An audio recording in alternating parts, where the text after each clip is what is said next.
ഇത് ഇത്രയും നേരം പാടിയ ചീത്ത പാട്ടാ. നീ നല്ല പാട്ട് കേൾക്കണേ താങ്കളുടെ കാര്യം ചെയ്യും.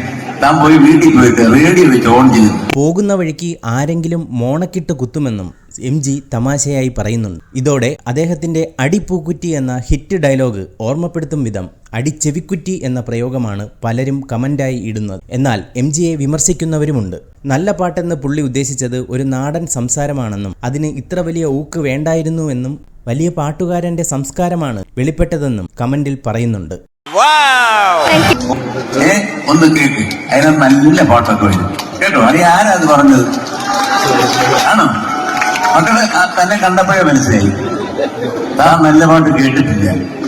താൻ കേട്ടിട്ടുള്ള മറ്റേ ശരണമയ്യപ്പോ ഇവൻ അതൊക്കെ വേണമെന്ന് അത്രയും കിട്ടിയില്ലെങ്കിൽ ഇന്ന് ഉറക്കം വരത്തില്ല. ഈ വാർത്ത ഇഷ്ടമായാൽ സബ്സ്ക്രൈബ് ചെയ്യൂ. സൈബർ വിലാസം മീഡിയ നെറ്റ്വർക്ക്.